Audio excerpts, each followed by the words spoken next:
Shabbat Shalom, queridos hermanos. Una vez más, les damos la bienvenida a este estudio de la porción Vayejí, que traduce del hebreo y él vivió. Esta porción es la última del libro de Génesis y cubre varios puntos importantes. Habla de la petición de Jacob de ser sepultado en Canaán, la bendición que le da Jacob a los hijos de José,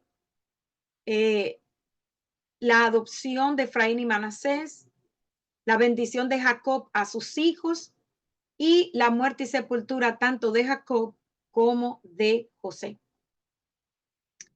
Y al comienzo de esta porción Vayejí, vemos cómo el enfoque de la escritura pasa de de José a Jacob.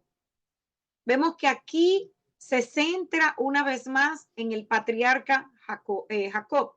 Y es por esto que la porción inicia diciendo y vivió, Vayejí. Entonces nos está describiendo el tiempo que Jacob vivió en la tierra de Egipto, que fueron 17 años. También nos está diciendo que fueron los días de Jacob 7 años, 40 años y 100 años. Entonces, sabemos que 17 es un número de perfecciones espirituales. Es la suma de dos números perfectos, que son el número 10 en hebreo y el número 7. Y es interesante que Jacob viviera bajo la protección de José la misma cantidad de años que José estuvo bajo su cuidado, porque recordemos que cuando José fue vendido como esclavo, ¿verdad? José tenía exactamente 17 años. Entonces aquí vamos a hacer un paro y vamos a analizar, porque aquí vamos a ver una enseñanza muy hermosa. Vamos a ver un principio muy importante en la escritura que luego, más adelante veremos que se nos presenta como un mandamiento. ¿Cuál es ese? Honrar a tu padre y a tu madre. El quinto mandamiento. Como pueblo, como hijos del Eterno, estamos llamados a cuidar a nuestros padres en su vejez y no aprender ni imitar la cultura o las cosas que hacen las naciones, o sea, los pueblos hoy día. ¿Qué es lo que están haciendo, hermanos? Abandonan a sus padres a su suerte, los dejan vivir en la escasez, en la soledad, en la lejanía, completamente solos, muchas veces abandonados, y algunos de ellos llegan incluso a vivir en el desamparo total. Otros son llevados a hogares de ancianos donde son abandonados y la mayoría de las veces muy maltratados. Primera de Timoteo 5, versículo 4 y 5 nos dice: pero si una viuda tiene hijos o nietos, primero que aprendan a cumplir con sus deberes religiosos para con su propia familia y así pagar parte de la deuda que tienen con sus antepasados, porque esto es lo que es aceptable a los ojos del Eterno. Ahora bien, la viuda que está en necesidad, la que se ha quedado sola, ha puesto su esperanza en el Eterno y permanece en peticiones y oraciones de noche y de día. Deuteronomio 5:16 nos dice: honra a tu padre y a tu madre como el Señor tu Dios te ordenó que hicieras, para que vivas mucho tiempo y te vaya bien en la tierra que el Señor tu Dios te da. Entonces aquí vemos que Jacob viviría 17 años en Egipto antes de morir a la edad de 147 años. Él fue el último patriarca y sería el único en morir en suelo extranjero. Pero antes de morir, cuando supo que su tiempo estaba cerca, Jacob llama a José a su lado y le hace prometer, pidiéndole que ponga su mano debajo de su muslo, que cuando su tiempo haya llegado, no dejaría que fuera enterrado en la tierra de Egipto, sino que sus restos serían devueltos a la tierra prometida. Y es interesante, hermanos, que él le pide a José que le haga la promesa de la misma manera que su padre Abraham le pidió a Eliezer que le prometiera que no iba a tomar mujer para su hijo Isaac en Canaán. Ya hemos aprendido que esto lo que significa es que la mano estaría cerca de algo sagrado, como era el pacto, y que la promesa no solamente se le estaba dando en su defecto a Abraham o ahora a Jacob, sino también al Eterno. Entonces Jacob, en realidad, la escritura no nos dice por qué él hace esto. ¿Por qué? Porque él no tenía por qué preocuparse. El Eterno le había asegurado a Jacob que este deseo sería concedido. Ahora, sabemos que Jacob amaba y confiaba en el Eterno, pero exactamente cómo operaba el Eterno en lo que concierne a Jacob, lo sabía básicamente de las creencias y las tradiciones bien establecidas y comunes de todas las culturas del Medio Oriente. Entonces, para Jacob, eso hizo que el lugar de su entierro fuera tan importante para él. No se trataba solamente de algo que él tenía en su mente o una cuestión de honor, no, ni tampoco de un nacionalismo, porque recordemos que Canaán era la tierra prometida, pero todavía no se les había entregado. Lo que él estaba tratando de hacer era asegurándose de que él iba a ser enterrado en su tierra natal junto a sus antepasados. Entonces aquí vemos que lo que realmente esto involucraba era un asunto importante. Se trataba de la adoración de los antepasados. O sea, no estoy hablando de que adoraban a los muertos, no, sino que él quería asegurarse de que cuando él fuera enterrado, fuera en el mismo lugar donde fue enterrado Abraham e Isaac en Canaán, porque él en ese momento estaba en Egipto. Entonces, sabemos que los espíritus de los muertos no viajan. Eso lo tenemos claro. Entonces, él quería asegurarse de que sus restos estarían en la tierra que el Eterno le estaba dando a su familia, a su descendencia. Él sabía que mientras él estuviera vivo, su espíritu, o sea, su aliento de vida, estaba en Egipto. Jacob lo que quería era asegurarse de que una vez que ya él no tuviera vida, que su espíritu lo abandonara, sus hijos llevaran sus restos a Canaán para que pudieran permanecer allí junto con sus antepasados. Por eso le pide a José que lo entierre allá en Canaán, en la cueva de Macpela, donde estaban sus antepasados y que no lo enterrara en Egipto. Tan importante es que le hace prometer a José que lo enterraría allí y le consagra un juramento que fue pedirle que pusiera su mano debajo de su muslo. Entonces, enterrarlo en Canaán no quedaba sujeto ya ni al amor ni a la lealtad que Joseph o José pudiera tener hacia su padre, sino que ya había un juramento de por medio. Esto implica, ¿verdad? Que no importaba la circunstancia, José se iba a ver obligado a cumplir la última voluntad de su padre. Jacob hizo una también evaluación. ¿Por qué? Porque sabemos que el faraón estaba por encima de José. Y si José era el virrey de Egipto, iba a haber una cuestión de por qué no podía ser el padre enterrado en Egipto.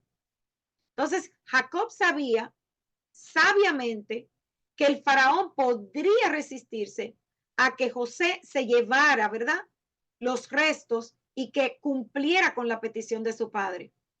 Pero al convertirlo en una promesa, en un acuerdo, puso el asunto en una base, en un nivel diferente. como se ve en la respuesta que dio el faraón cuando José le explicó que iba a cumplir la última voluntad de su padre. El faraón le dijo, sube y entierra a tu padre como él te conjuró, o sea, como él te pidió. Entonces, notemos también cómo los versículos, cuando nos está dando el conteo de los días de Jacob, usan su nombre, mientras que cuando va a morir y pide la promesa de devolver su cuerpo a José, la escritura usa el nombre de Israel. ¿Por qué? Recordemos que Jacob es el nombre utilizado para describir su carnalidad, o sea, su naturalidad, mientras que el nombre de Israel es el nombre que representa lo espiritual, la promesa. Es por eso que cuando está a punto de morir, es Israel que pide volver a la tierra prometida, en una clara referencia a un futuro profético de volver a la tierra prometida. Entonces, Israel es cuando él le pide a sus 12 hijos que están juntos, llévame de regreso a la tierra, no me entierres en Egipto. Entonces, aquí no está hablando de Jacob como una persona en particular, sino de todos sus descendientes. O sea, está hablando de algo profético, que todos sus hijos debían regresar a la tierra prometida. Entonces, poco después, alguien le dijo a José que su padre estaba enfermo. Llevó consigo a sus 2 hijos, Manasés y Efraín, y le dijeron a Jacob, ahí viene tu hijo José. Israel, dice la escritura, reunió sus fuerzas y se sentó en la cama. Jacob le dijo a José, el Shaddai se me apareció en luz en la tierra de Canaán y me bendijo diciéndome, te haré fecundo y numeroso. Haré de ustedes un grupo de pueblos y daré esta tierra a tus descendientes para que la posean para siempre. Entonces, esta promesa le fue dada a Jacob en el libro de Génesis o Bereshit, capítulo 28, 3 y 4, donde dice que el Shaddai te bendiga, te haga fructificar y aumente tu descendencia hasta que se conviertan en una asamblea completa de pueblos y que Él les dé a ustedes la bendición que les dio a Abraham, a ustedes y a sus descendientes con ustedes para que posean la tierra por la que viajarán, la tierra que el Eterno le dio a Abraham. Entonces el versículo 3 es el comienzo de la lectura del pacto. Y Jacob relata una primera parte de su vida en la que habla de encontrarse con el Shaddai, o sea, con el Eterno en la luz. Luz es un nombre alternativo para Betel, recordemos. Entonces, ambos están en el mismo lugar. Jacob no llamó a Yahvé por el nombre de Yud-Heh-Bat-Heh, como veremos más adelante en el Éxodo, en el monte Sinaí. Hashem aún no había revelado su nombre personal. Entonces, hablemos del nombre del Shaddai. En primer lugar, el significado de este nombre, perdón, no se ha aclarado profundamente. ¿Por qué? Nos enseñaron que el Shaddai significa Dios Todopoderoso. No hay absolutamente ninguna base lingüística para traducir el Shaddai como Dios Todopoderoso. De hecho, las tradiciones más antiguas sobre lo que podría haber significado exactamente ese misterioso nombre generalmente se basaban en la época y el idioma particular al que se tradujo. Por ejemplo, la primera traducción griega de la Biblia hebrea, o sea, de la Tanakh, llamada la Septuaginta, traduce el Shaddai como Dios Todopoderoso, Celestial, incluso Señor. La primera traducción latina lo hace ser omnipotente, que también es una de las traducciones más comunes. La versión siríaca usa el Altísimo y el Fuerte. Por lo tanto, es bastante obvio que todo esto fue principalmente traducido, una traducción al lenguaje que se usaba en ese tiempo. Sin embargo, los estudios más recientes en el campo de la paleolingüística, el estudio de las lenguas antiguas y o extintas, y esto hablo algo que yo lo mencioné cuando estudiamos esta porción el año pasado, porque me parece muy interesante, más cuando veamos la bendición que se le da a José, el estudio, ¿verdad?, de este nombre y el significado más cercano de él, vamos a ver que el hebreo, según lo que están, ¿verdad?, analizando los estudiosos de las lenguas, la lingüística, dicen que es una rama de la lengua acadia. Y descubrimos que al estudiar, ¿verdad?, la connotación de este idioma, podemos encontrarnos que algunas de las definiciones del Shaddai vienen de una raíz que es Shadu. Y esta raíz de este nombre es Acadia. Y Shadu lo que significa es montaña. Por lo tanto, es muy probable, hermanos, que también el Shaddai signifique Dios de la montaña. Y esto nos puede hacer mucho sentido porque recordemos que casi siempre, y eso lo vamos a ver ahora en el libro de Éxodo, ¿qué hacía el Eterno? ¿Dónde subió Moisés? A la montaña. Entonces, es muy probable que también esta traducción sea muy, muy cercana, ¿verdad?, a lo que nosotros conocemos. Con esto no quiero decir que las traducciones que conocemos del Shaddai estén mal. Claro que no. Lo que estamos tratando es de ver una base, la raíz de este nombre. Entonces, vemos que en el libro de Éxodo vamos a ver cómo los primeros hebreos, que el Eterno realmente cuando se les revela, vamos a ver que siempre o lo llamaba la montaña o que el Eterno se manifestaba con poder en la cima de una montaña. Y una de ellas es el monte Sinaí. Entonces, la promesa Jacob anuncia entonces que la descendencia de Jacob sería una multitud de naciones, reuniéndose bajo su nombre Israel. Y esta multitud de pueblos llamada la casa de Jacob heredaría la tierra prometida. ¿Quién es, verdad? El pueblo de la promesa del Eterno. Entonces, la generación que salió de Egipto, que eso lo vamos a ver ahora más adelante, y las generaciones futuras en el libro de Éxodo, capítulo 19:3, dice que Moisés subió al Eterno y el Eterno le llamó desde el monte diciendo, así dirás a la casa de Jacob y anunciarás a los hijos de Israel. ¿Quiénes estaban presentes allí en el monte Sinaí?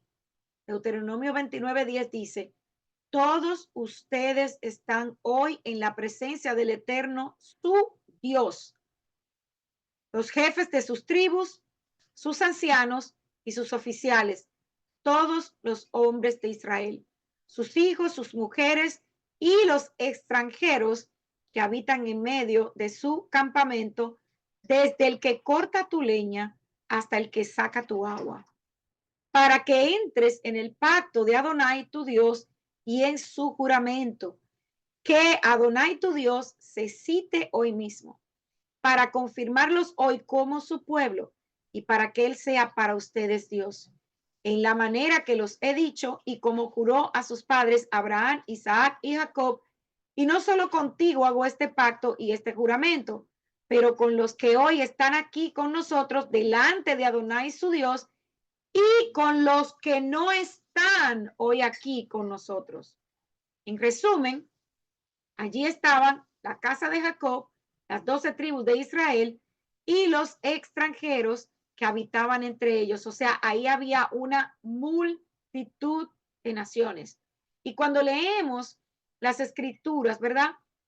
Debemos siempre ver los conceptos, analizar qué es lo que nos está queriendo decir. Por ejemplo, Israel es difícil entender, ¿verdad? El cumplimiento de esta promesa. ¿Por qué? Porque hoy día, por ejemplo, el cristianismo en general dicen que esas promesas solamente aplican para ellos. Pero también, si nos vamos al judaísmo, Ellos dicen que esas promesas solamente son para ellos que son Israel. Entonces, ¿quién tiene la razón? La escritura, porque la escritura está hablando de que Israel es una multitud de pueblos. Y vamos a recordar algo importante. Cuando el ángel anuncia en Lucas capítulo 1, 31, dice lo siguiente: y ahora concebirás en tu vientre y darás a luz un hijo y llamarás su nombre Yeshua. Será grande y será llamado Hijo del Altísimo, y el Señor Dios le dará el trono de David su padre, y reinará sobre la casa de Jacob para siempre, y su reino no tendrá fin. Entonces, ¿sobre quién va a reinar Yeshua? Lo dice claro: sobre la casa de Jacob, las 12 tribus y los extranjeros, o sea, los injertados, los goín, que fuimos injertados al pueblo de Israel a través del sacrificio de Yeshua. Entonces, ahora vamos a ver algo bien interesante y que debe ser algo que cada uno de nosotros analicemos muy profundamente, que es la adopción de Efraín y Manasés. Recordemos que cuando la Torá se refiere a Jacob por su nombre, está hablando de su entorno natural y su nivel carnal. No olvidemos eso. Cuando la Torá llama a Jacob Israel, se está refiriendo al plano espiritual, al plano que lo relaciona directamente con el Eterno. Ahora bien, dice que poco después alguien le dijo a José que su padre estaba enfermo. Llevó consigo a sus 2 hijos, Manasés y Efraín. Le dijeron a Jacob: ahí viene tu hijo José. Fíjense el juego en las palabras. Israel reunió sus fuerzas y se sentó en la cama.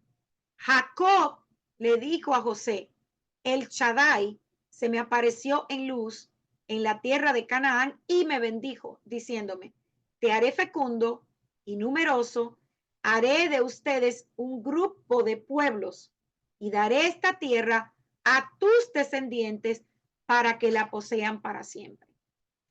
Vemos aquí que Jacob estaba enfermo, pero cuando José llega y habla en nombre del Eterno, la escritura lo llama Israel. Entonces Israel cobra fuerzas, se esfuerza, se sentó en la cama. Jacob tenía deberes adicionales como jefe patriarca de la familia que tenía que cumplir antes de morir. Tuvo que transferir, él tenía que transferir los derechos que poseía como líder y como primogénito. Recordemos que él recibió las bendiciones en vez de su hermano Esaú.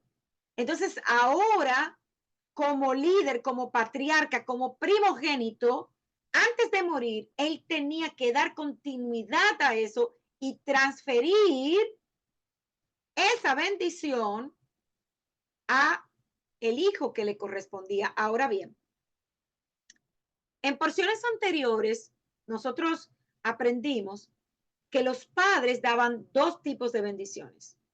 Una, la bendición que se le da a los hijos, pero le daban una bendición especial al primogénito. Y esto lo vamos a ver claro en el día de hoy.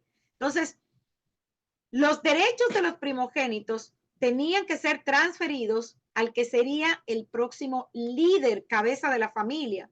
Y junto con ello, bendiciones e instrucciones, no solamente para el próximo líder de Israel, sino para sus 12 hijos. Lo que Jacob hace a continuación, horas y días antes de su muerte, es bastante importante y tiene consecuencias que determinarán y marcarán el destino de cada uno de sus hijos, incluso eternas, porque todavía al día de hoy podemos ver la repercusión de esas bendiciones. Entonces, es importante enfatizar, muy importante enfatizar el significado del resto de la Torá a partir de ahora. ¿Por qué? Porque aquí vamos a ver que esta familia llega a Egipto como una familia, pero cuando salen de Egipto, ellos van a salir como un pueblo, lo que está diciendo la escritura, una multitud de naciones.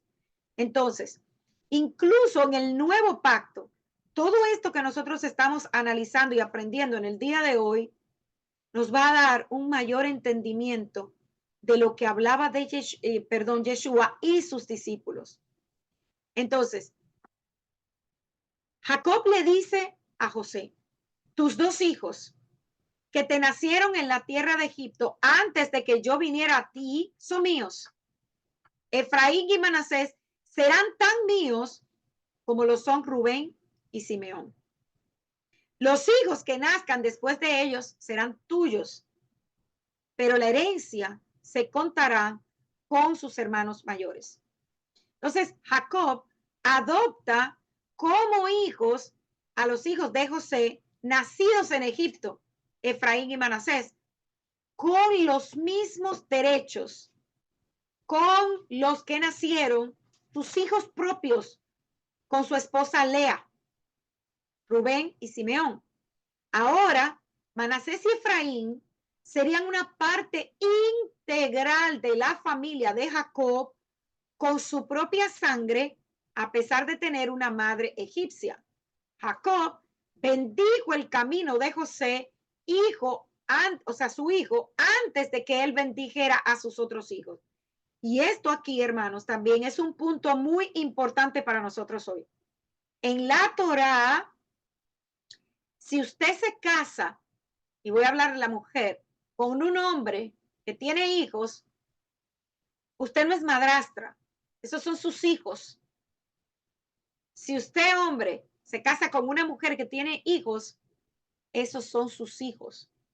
Entonces, ¿qué significa la expresión como Rubén y Simeón? Lo vimos en esta semana, pero como estamos analizando bien la adopción, quiero volver a compartirlo. Significa que Jacob adoptó a Efraín y a Manasés como hijos legales, con todos los derechos, promesas y deberes. Nombró a sus dos hijos mayores, entre ellos el primogénito, Rubén, porque más tarde vamos a ver cómo Rubén pierde la primogenitura y su primogenitura se le entrega a Efraín. Entonces, la doble porción se le da a José, de acuerdo a Génesis 47, 28 al 50. Y miren lo que dice Primera de Reyes 2, del 1 al 12. Dice, Jacob se enfermó y José fue enviado por segunda vez para bendecir a Manasés y Efraín. El procedimiento normal para bendecir a los hijos era llamar primero al mayor, como en el caso de Isaac, ¿verdad? Que le dijo a Esaú, ve, caza un animal, tráemelo cocinado como a mí me gusta, ¿verdad? Recuerdan, bueno. El primogénito de Jacob era Rubén, seguido por Simeón. Entonces Jacob no estaba siguiendo la tradición, sino ejerciendo su autoridad como lo estaba guiando en ese momento el Espíritu del Eterno. Entonces, el hijo primogénito recibía una porción doble de la herencia, pero al contar a Manasés y Efraín por igual con sus otros hijos y darle a José una porción también, la porción de José era 3 veces mayor que la de los demás hijos. Jacob adopta a Manasés y Efraín para que se conviertan en sus propios hijos, ¿verdad? Los mismos derechos, todo. Y los coloca en ese momento entre sus rodillas. Y esto era un procedimiento formal en esos tiempos que indicaba que ellos eran suyos, como si hubiesen salido de él mismo.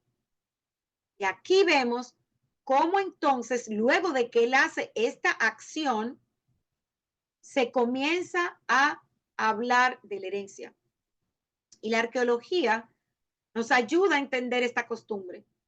Los hallazgos en Mari y Nusi, esos son ciudades en Mesopotamia, indican que el primogénito podía ser pasado por alto y la primogenitura dada a un hijo menor si el padre así lo deseaba o lo consideraba. O sea, el derecho de los primogénitos era muy importante, ya que era una herencia de los derechos del sacerdocio que se transmitían desde Adán. Entonces, la Enciclopedia Bíblica Internacional Estándar dice, el derecho que pertenece naturalmente al hijo primogénito, ya sea hijo de una esposa legal o de una concubina, tal persona finalmente se convirtió en el cabeza de la familia y la línea continúa a través de él. Como primogénito, hereda una doble porción de toda la herencia y este es el primer caso registrado de que se imponen manos sobre la cabeza para impartir la bendición.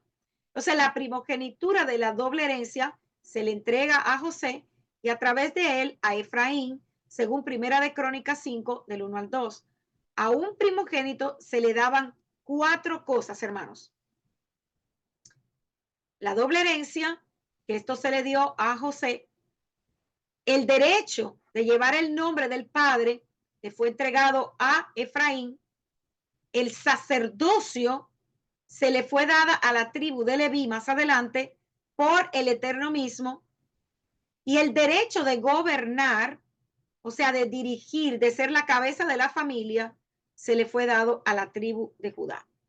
Entonces, los 2 hijos de José representan a los hijos espirituales de Yeshua, que nacerían entre los gentiles durante los 2000 años de la era mesiánica, contando desde su resurrección hasta el día de hoy. Los hijos de José nacieron entre los gentiles de una madre no judía, y Jacob le promete a José el área de Siquén, que es el área general que se conoció como Samaria, hermanos. Todo es profético. Y aquí es donde José eligió ser enterrado en su herencia mesiánica asignada en la tierra. ¿Por qué? Porque dice la escritura, y te he dado una porción por encima de tus hermanos, la cual quité de la mano de los amorreos con mi espada y con mi arco. Eso lo acabamos de leer en Génesis 48, 22. Entonces, la palabra hebrea que se traduce como porción es Shechem. Se refiere a la tierra que Jacob compró frente a la ciudad de Shechem. Recordemos lo que sucedió allí. Ciudad que fue tomada por Simón y Leví, donde ellos asesinaron a todo varón que se acababa de circuncidar por lo que había sucedido con su hermana Dina. Entonces, ese lugar le fue dado a José, como también está escrito en el libro de Juan, capítulo 4, del 5 al 6. Entonces, Efraín y Manasés ahora son la tribu 13ª, con los mismos derechos de sus hermanos, pero si José, y al parecer tuvo más hijos, ya esos hijos serían de José, no de Jacob. Entonces, este es un tema que debemos entender, hermanos.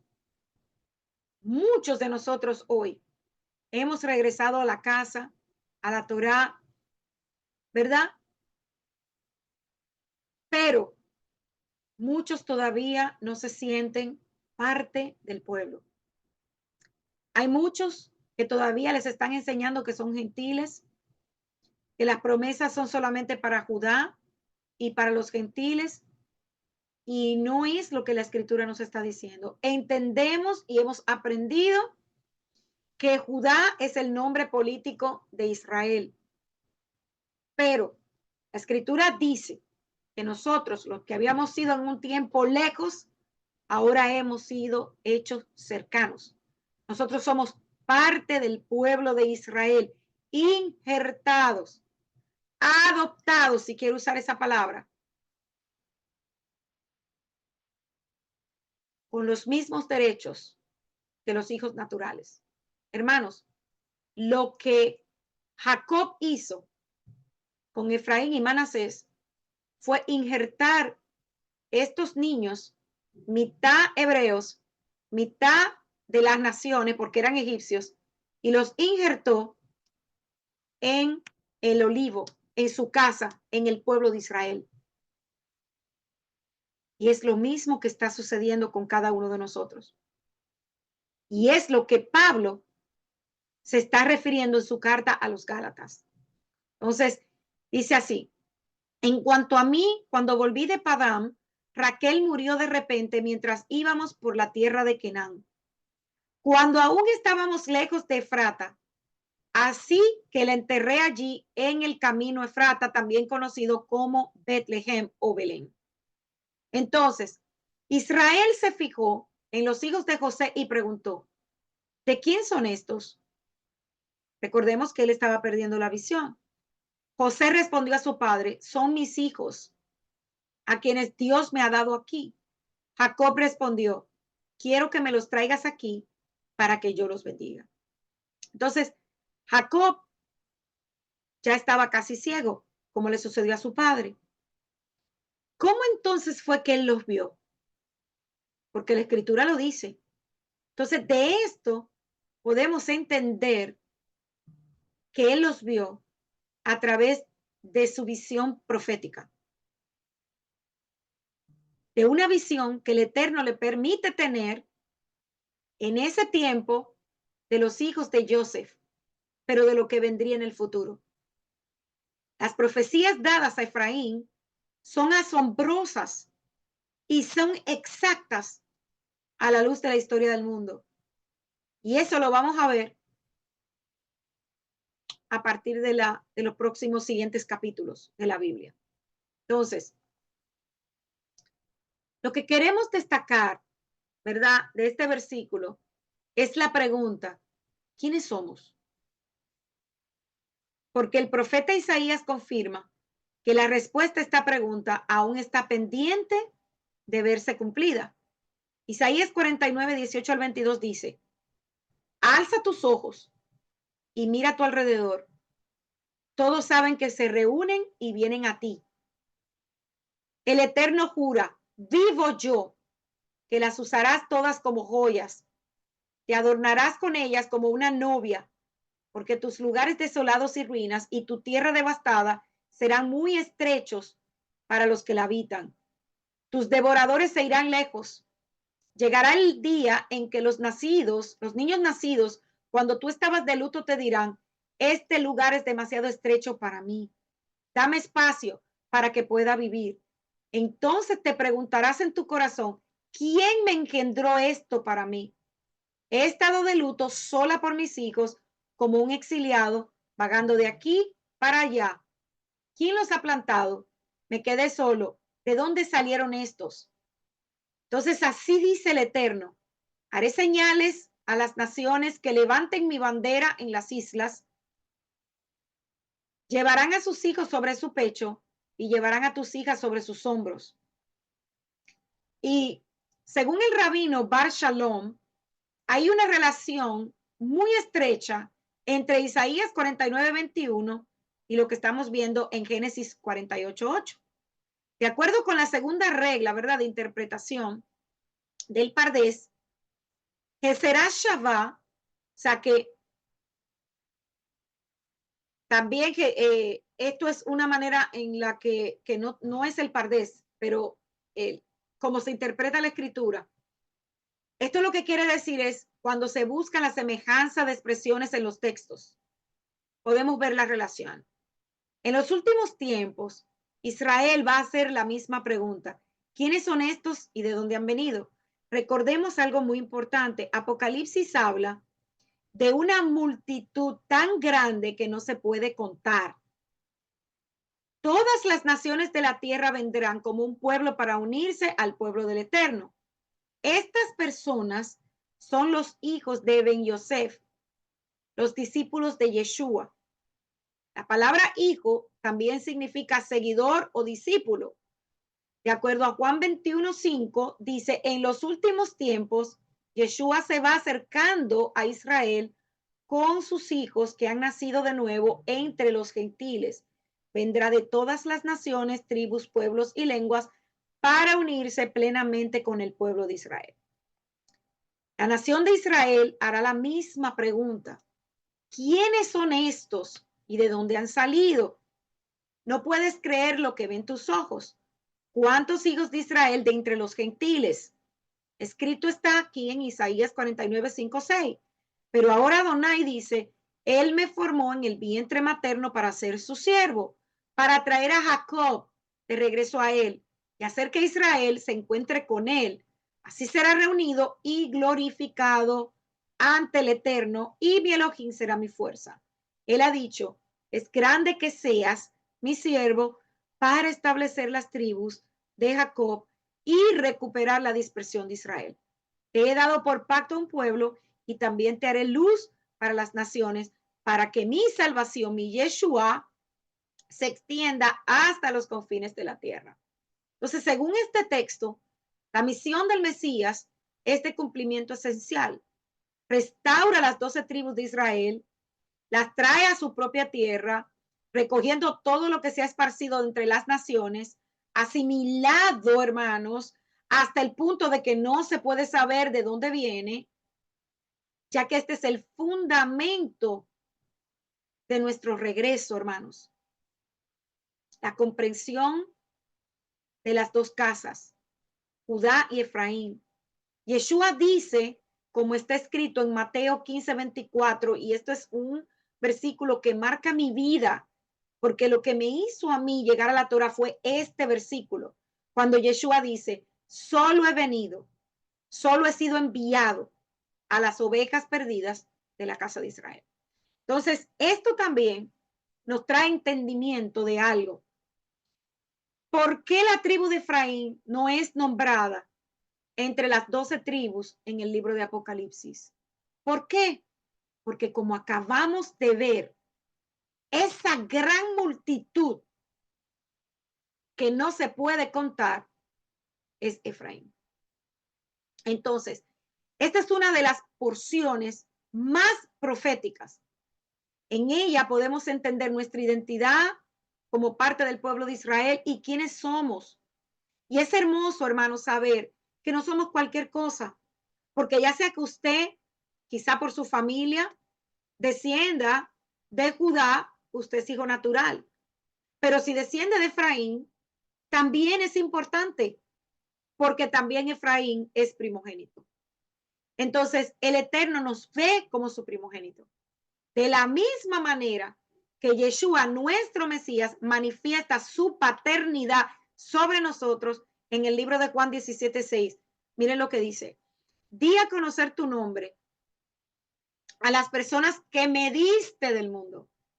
Eran tuyos, me los diste y han cumplido tu palabra. Entonces, miren lo que dice. Porque Él y el Padre son uno. ¿No creen que yo estoy unido al Padre y el Padre unido a mí? Yo les digo, no lo digo por iniciativa propia. El Padre que vive en mí hace sus propias obras. Esto se confirma cuando Yeshua dice en Juan 14:18, no los dejaré huérfanos, vengo a ti. Si todavía usted no ha entendido su identidad, yo espero que lo que estamos viendo hoy le pueda ayudar. Y que vea que a los ojos del Eterno, usted es importante, usted es precioso. Y vemos también que en la bendición que se le da a Efraín y a Manasés es la misma bendición que le damos a nuestros hijos cada Shabbat. Hágate Elohim como Efraín y Manasés. ¿Cómo son?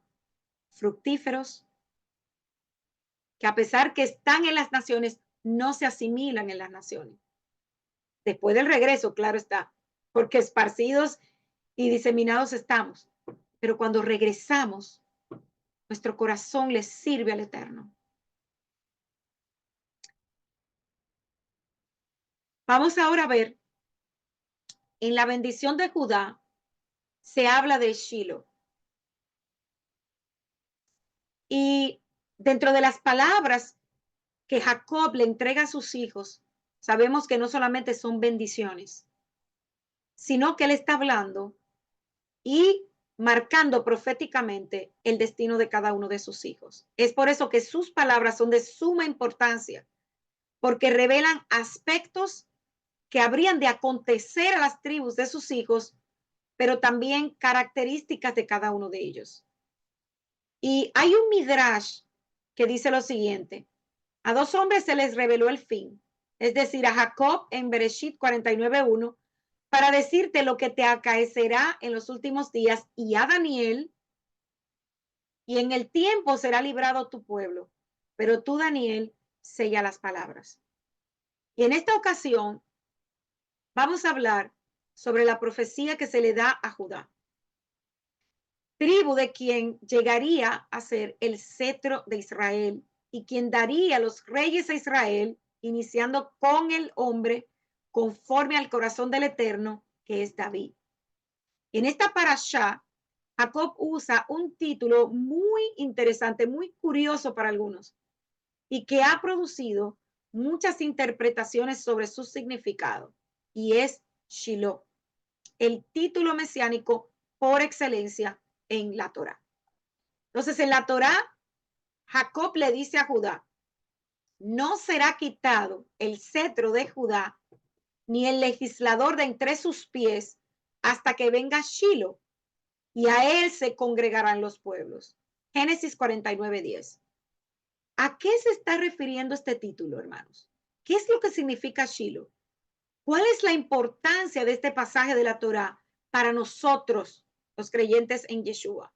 ¿Cómo podemos aprender de este título y su trascendencia, especialmente para nosotros hoy día? La opinión judía, casi universal, es que este título se refiere al Mesías, y muchas fuentes judías identifican a Shiloh con el Mesías. Las razones parecen lógicas. Está relacionado con el cetro, el legislador por excelencia que vendría de la tribu de Judá, y además que los pueblos se iban a congregar con él. Estas son dos razones suficientes para identificar que esta interpretación es verdadera y es certera. Ahora bien, en el Talmud se lee el nombre del Mesías es Shiloh, como está escrito, hasta que venga Shiloh. Eso está en Génesis 98b, B, del Sanedrín 98b, B. Y el Targum de Onkelos vierte el pasaje de la siguiente manera. Miren esto, hermanos. Hasta que venga el Mesías, de quien es el reino. Y el Midrash Tanjumá también identifica a Shiloh con el Mesías, junto con la gran mayoría de los comentaristas judíos. Él, pues, indudablemente que Shiloh, no nos puede quedar duda, es una referencia para describir a aquel hijo de David, raíz de Judá, a quien pertenece el imperio, el poder, y a quien el Eterno ungiría para ser el rey de Israel y del mundo. Ahora, ¿qué significa Shiloh? Porque cuando yo estaba analizando esta porción, usted sabe que cada año el Eterno fija tu mirada en algo. Y este año me puso la mirada en la bendición de Judá. Y especialmente en esto, Shiloh. ¿Qué es lo que es Shiloh? Entonces, hay una gran cantidad de especulaciones en torno al significado de la palabra Shiloh. Sabemos que se refiere al Mesías. Sin embargo, no hay un consenso entre los estudiosos de la Torá y los rabinos de lo que realmente significa ese título. Por ejemplo, Rashi hace una comparación entre Génesis 49:10 y el Salmo 76:11 y explica que Shiloh es en realidad una palabra compuesta para dos raíces, Shei y Lo, que significa algo que más o menos, para poder parafrasear o traducirlo, regalos para él. Es lo que significa Shei y Lo.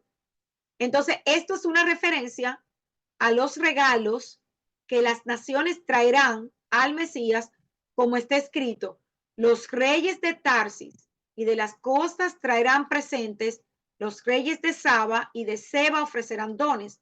Eso está en el Salmo 72:10. Un midrash yemita relaciona la palabra con shalvá, que significa tranquilidad, refiriéndose a una completa paz.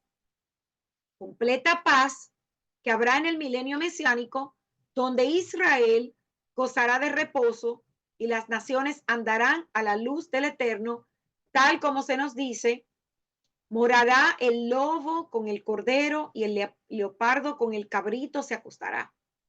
El becerro y el león y la bestia doméstica andarán juntos y un niño los pastoreará. Eso está en Isaías 11:6. El Yalkut relaciona la palabra con la frase don de Hashem. Otras fuentes, esa es otra fuente judía, traducen Shiloh como de quien es el derecho al trono. Entonces, al tener Shiloh una similitud con numerosas palabras o frases hebreas, no se puede tener el 100% de certeza de lo que significa. Sin embargo, una cosa podemos ver, hermanos, y es que todas, absolutamente todas las traducciones, todo lo que se identifica con esta palabra, nos lleva al Mesías. Entonces, el título es quizás el más explícito de toda la Torá con respecto al Mesías.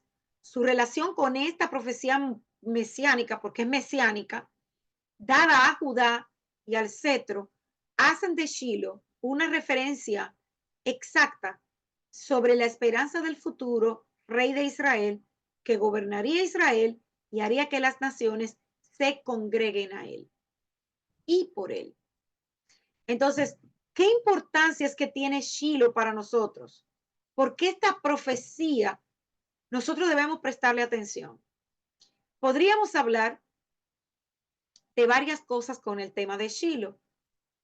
De verdad que yo encontré muchísimo material, pero vamos a ver una. Y es el testimonio sólido de la mesianidad de Yeshua, la obediencia de los pueblos. Así como los pueblos habían ido a Joseph, porque recuerden que la vida de Joseph es un espejo profético de Yeshua. Entonces, así como los pueblos habían ido a Joseph para buscar alimento, para ser liberados del hambre y de la muerte, Jacob promete que las naciones, en hebreo Amim, se congregarán a la luz del Mesías y lo obedecerían. Entonces, la obediencia de millones y millones de gentiles a lo largo de los tiempos es una evidencia invaluable de la mesianidad de Yeshua, nuestro Mesías. El Midrash Rabbah de Bereshit 99:8 relaciona la profecía de Shiloh con lo que está escrito en Isaías 11, que dice: acontecerá en aquel tiempo que la raíz de Isaí, la cual estará puesta por pendón a los pueblos, será buscada por las gentes y su habitación será gloriosa. Isaías 11:10. Entonces, el profeta Isaías está hablando aquí de un tema muy importante, adelantado a su tiempo, porque está describiendo al Mesías como puesto por pacto al pueblo y luz a las naciones. Y esto también usted lo puede ver en Isaías 42:6. Y en este capítulo 42 de Isaías, que le recomiendo que lo lea, dice: he aquí mi siervo, yo le sostendré, mi escogido, en quien mi alma tiene contentamiento. He puesto sobre él mi espíritu, él traerá justicia a las naciones. No gritará ni alzará su voz, ni la hará oír en las calles. No quebrará la caña cascada, ni apagará el pábilo que humearé. Por medio de la verdad traerá justicia, no se cansará ni desmayará, hasta que establezca en la tierra justicia y las costas esperarán su ley.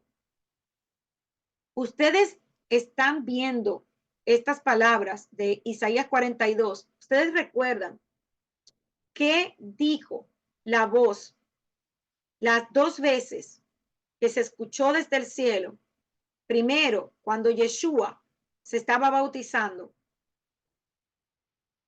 este es mi hijo amado en quien tengo contentamiento. Y recuerdan también más adelante en la visión donde se veían a Moisés y a el profeta Elías, exactamente lo mismo. Entonces, el Mesías comenzaría todo un proceso y no descansará hasta que se establezca en la tierra justicia. De él se nos dice, las cosas esperarán su Torah. Entonces vemos cómo utilizando esta palabra, estos versículos, el Eterno ya estaba dejando saber que ese Shiloh que vendría, que ya vino y regresa, era Yeshua. Entonces pensemos por un momento, ¿quién ha sido el judío que más gentiles ha traído la Biblia en toda la historia de la humanidad? Y que muchos ni siquiera saben que es judío. ¿A qué judío las naciones reclaman como su rey y su legislador, como su salvador y señor? ¿Qué judío ha tenido la influencia mundial para que digamos que los pueblos le obedecen? ¿Cuál es el único judío que sus palabras transforman el mundo y transforman al ser humano? Porque, hermanos, yo tengo que ser sincera con ustedes. La Torá ha cambiado mi vida, me sigue transformando porque yo soy una persona con defectos. Todavía estoy en un proceso donde el Eterno está cambiando muchas cosas en mi vida, pero quien transformó mi vida, quien impactó mi vida, fue Yeshua. Solo hay un nombre para todas estas preguntas que nos pueden traer la respuesta, y es Yeshua. Yeshua es Shiloh, a quien todas las naciones le van a servir, le han servido y le están sirviendo. Entonces, hay un rabino húngaro que se llama Yitzhak Lichtenstein, que él reconoció a Yeshua como el Mesías en el siglo XIX y que se mantuvo siendo un judío observante de la Torá, reflexionando sobre la influencia moral de Yeshua en los cristianos. Él le dijo a sus hermanos judíos lo siguiente: ya sea que lo reconozcamos o no, nosotros estamos caminando en la luz de Yeshua, luz que él ha derramado sobre el mundo, y ahora disfrutamos de los frutos de su venida como Salvador. ¿Por qué razón tanto ha sido hecho para el alivio de los pobres? ¿De quién vienen las casas para los pobres y los ancianos, los orfanatos, los hospitales, las incontables instituciones para aliviar el dolor de los que sufren y para sanidad de los enfermos? ¿Para el alivio de los miserables y abandonados? ¿No son todos estos elocuentes testigos del amor y la amabilidad de los cristianos? ¿Dónde se originó? Nunca fueron conocidos en Grecia o en Roma. Estas fueron las palabras de este rabino y él está en lo correcto. Lo quieran reconocer o no, Yeshua cambió el mundo. Hubo un antes y un después de su venida a la tierra. Su ejemplo, sus palabras llenas de grandeza, su sabiduría, su alta ética moral, porque él elevó la Torá. Antes de Yeshua, el mundo era de una manera, y después de Yeshua, su influencia nunca ha podido ser superada, hermanos. Sus seguidores no están de acuerdo, tristemente. Hoy hay muchos divididos, muchos que antes creían en él ya no creen. Muchos todavía están en la cristiandad y no entienden que Jesús, ese Jesús que aman, en realidad es un Yeshua judío. Sin embargo, esto no quita su influencia en los que sí son, y ahí yo me incluyo, somos verdaderos seguidores de Yeshua. Es más que increíble poder presenciar que aquellas palabras que ese hombre sencillo que caminó en la tierra, hijo de carpintero, carpintero por oficio, pronunció hace 2000 años y que todavía aún resuenan entre nosotros con poder. Mateo 24:35 dice, el cielo y la tierra pasarán, pero mis palabras no pasarán. Y así ha sido, hermanos. Se ha cumplido. La profecía de Jacob toma vida delante de nuestros ojos. Shiloh, a quien pertenece el derecho de gobernar, la gloria, la honra, a quien se le otorgaron y se le otorgarán presentes el don de Dios para todo el mundo, quien traerá la paz mundial en su segunda venida, a quien los pueblos de las naciones se congregarán a su luz, ese Yeshua. Él ha logrado lo que nadie ha podido lograr. En el mundo judío, ni en el mundo secular, ni en la cristiandad, nadie ha podido jamás hacer lo que hizo Yeshua. Que los gentiles se acerquen más que nunca al Dios de Israel, aunque quizás a él no lo conozcan. Incluso Maimónides no tuvo más que aceptar que Jesús de Nazaret ha pavimentado el camino para el Mesías. Entonces, todos nosotros, los creyentes en él, somos los primeros frutos de esa profecía. Somos un cumplimiento parcial porque todavía no se ha cumplido en su totalidad de las palabras de Yeshua. Las profecías tanto de Jacob como de Isaías tendrán un cumplimiento mayor en la segunda venida de Yeshua. Y créanme que todos los que lo seguimos, todos los que lo amamos, todos los que lo reconocemos, tendremos nuestra recompensa. Aquellos que nunca vamos a renunciar a ser sus seguidores, aquellos que fuimos lavados con su sangre en el madero, que no debemos olvidar jamás ese sacrificio. La escritura dice que nos esperan días maravillosos al lado de Yeshua. Y en esa época, Jerusalén será la cabeza de las naciones. Y dice que los gentiles andarán a su luz, como está escrito. Dice, acontecerá en los postreros de los tiempos que será confirmado el monte de la casa del Señor como cabeza de los montes y será exaltado sobre los collados y correrán a él todas las naciones. Y vendrán muchos pueblos y dirán, venid y subamos al monte del Señor, a la casa del Dios de Jacob, y nos enseñará sus caminos. Y caminaremos por sus sendas, porque de Sión saldrá la Torá y de Jerusalén la palabra del Eterno. Y juzgará entre las naciones y reprenderá muchos pueblos y volverán sus espadas en rejas de arado y sus lanzas en hoces. No alzará espada nación contra nación, ni se adiestrarán más para la guerra, de acuerdo a Isaías, capítulo 2, versículo 1 al 4. Dice, no harán mal ni dañarán en todo mi santo monte, porque la tierra será llena del conocimiento del Eterno, como las aguas cubren el mar. Isaías 11:9. Mientras esto sucede, hermanos,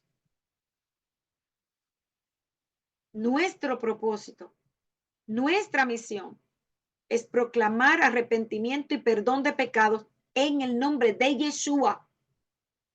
Ser luz, para que la luz que alumbra dentro de cada uno de nosotros, que es la luz de Yeshua, atraiga a aquellos que todavía no le conocen. La vida nueva y en abundancia que Yeshua da es como esa lámpara que dice la escritura, ¿la vas a poner debajo de una mesa? No.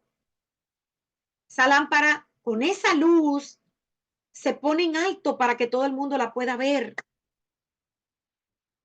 Entonces,